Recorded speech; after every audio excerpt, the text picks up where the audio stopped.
Welcome to The Explainer. Now, if you're studying African civilizational history, you already know that the narratives we inherit, well, they're layered, they're complex, and they often come with competing perspectives. Today, we're putting on our academic lenses to neutrally unpack a really fascinating, highly charged source text. It challenges traditional history head-on, specifically looking at historiographical arguments around the erasure of authentic indigenous cultures. Let's get right into it. Okay, let's dive into this. The foundational thesis of this source's comparative framework is definitely bold.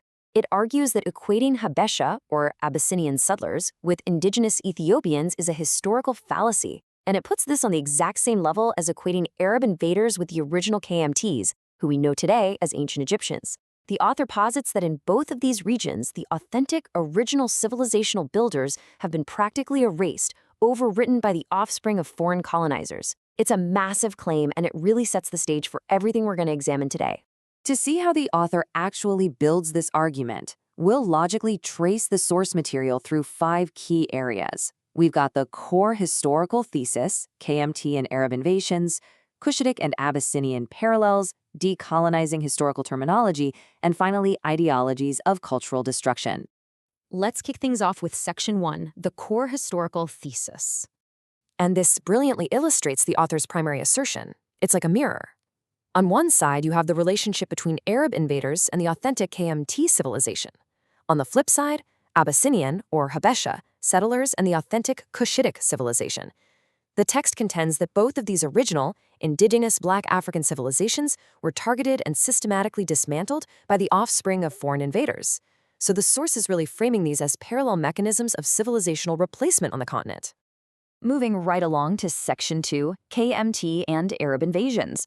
Let's unpack the text-specific claims about the Nile River civilization. 5,000 years. That is a staggering amount of time.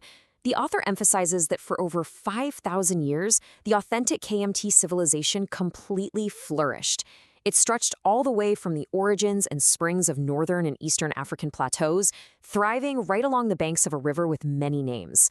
The local Oromo language calls it the river Abaya or Moramor, the Medunetter called it the Happy, and foreign languages eventually named it the Nile. But this incredible millennia-spanning era of prosperity, the text argues it was eventually and profoundly disrupted by external forces. The source lays out a very specific chronological timeline of this disruption. It starts way back in 332 BC with the Greek-Roman invasion and colonization under Alexander's successors. Then, skipping ahead to 639 AD, the text asserts that Arab invaders arrived, kicking off roughly a millennium and a half of continuous plundering and destruction of the authentic culture. This relentless era of erasure, according to the timeline we're looking at, literally only halted in 1798 AD when Napoleon arrived. And then shortly after that, in the 1800s, local texts were deciphered, marking the birth of what we now call Egyptology, which, as we'll see, the author considers a Greek colonial name. Now, what's really striking here is how Napoleon is framed. Within the strict boundaries of this source text, he is actually described as a savior. But why? Well, solely because his arrival in 1798 stopped the ongoing destruction and robbery of the civilization's wisdom by Arab invaders. His expedition famously brought along 160 scientists and engineers who discovered the Rosetta Stone at the mouth of the Nile. This stone had a decree by Ptolemy Epiphanes in both Greek and the indigenous Medu-Neter language, and it was eventually deciphered by Jean-François Champollion. So for the author, this European intervention, paradoxically, is what preserved the remnants of this Black civilization from complete physical erasure. Let's move to Section 3 and see how this builds. Cushitic and Abyssinian parallels. We're going to apply that KMT framework directly to the Horn of Africa.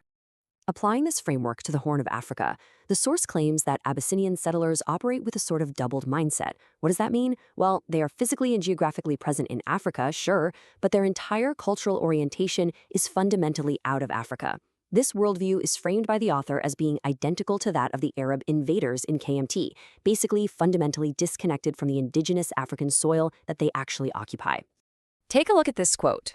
The author uses the academic concept of the logic of elimination to describe what happened here. The text argues that Habesha settlers basically followed in the exact same footsteps as European crusaders. They intentionally erased indigenous socio-political systems. Specifically, the text points to the erasure of the Oromo democratic system known as Gada. The author is painting this as more than just a conquest. It's presented as a deliberate, calculated replacement of indigenous civilizational structures. Which brings us to Section 4, Decolonizing Historical Terminology. For the author, colonial naming conventions aren't just labels, they are a primary tool of historical erasure. So the crucial point is understanding how the original people actually identified themselves. The text insists we absolutely must use the term KMT, which literally translates to the Black people of the land. This was the authentic, self-designated name of the civilization. The source even notes that they symbolized the color black for their god.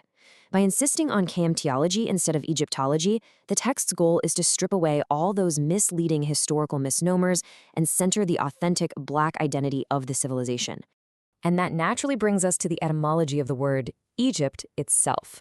The text describes it as a contorted Greek colonial name. It actually derives from the indigenous Medu-Neter phrase Hut Ka Ptah, which simply meant temple or house for Ka of Ptah.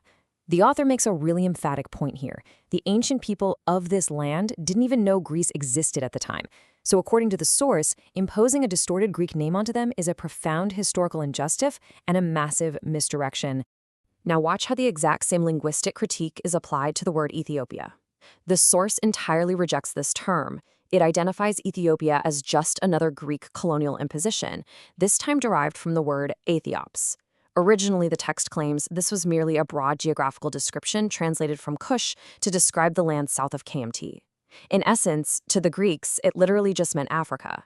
It wasn't meant to reflect the authentic identity of the indigenous Cushitic people at all. To really prove how broadly and, frankly, inaccurately the Greek term was applied, look at this fascinating historical mapping fact. Right up until the turn of the 19th century, the massive body of water to the west of the African continent was actually mapped as Oceanus Aethiopicus, before it was finally replaced by the name we know today, the Atlantic Ocean. This perfectly illustrates the author's point. These Greek terms were just vast geographic generalizations, definitely not precise or respectful identifiers of actual indigenous civilizations. Let's head into our final section, Section 5, Ideologies of Cultural Destruction. Here, we analyze how the source synthesizes the true motives of all these various invading groups. Now, what's really interesting about this slide is how the author categorizes completely different historical actors as two faces of the exact same coin. Whether we're talking about jihadists and Arab invaders, European crusaders, or Habasha settlers, the text frames their underlying goal identically: territorial acquisition. Now sure, their primary methods varied a bit, from the destruction of cultural symbols to outright plunder to the logic of replacement, but the ultimate objective of eliminating the authentic African presence, the text argues that remained completely constant across centuries and continents. The source argues there are several shared characteristics that unite these groups as settler colonialists operating against authentic African civilizations. First, it claims their actions were completely independent of religious emblems, whether they carried a cross or a star and crescent. Second, their tactics simply evolved with the technology of the times, moving from the sword to camelback straight to the barrel of a gun. And crucially, the text asserts that while these invasions were always heavily packaged in ideological jingoism, they were actually rooted in the brutal, pragmatic economics of slave raiding, holding, and trading. This brings us to a pretty stark conclusion from the source. The ideological and religious banners these invaders carried, the text argues, they were never their true motivations.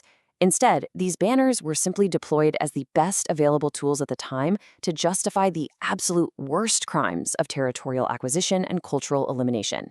Religion and ideology, according to this analysis, were literally just covers for geographic theft. Which leaves us with a profound question to consider as we wrap up this explainer. If we accept the premise of this text that colonial naming conventions and ideological banners intentionally obscured authentic African history, we have to ask, in the pursuit of decolonized historiography, how must modern students critically reassess the civilizational names and boundaries we've inherited from conquering forces? It really challenges you to keep questioning the map and keep questioning the narrative.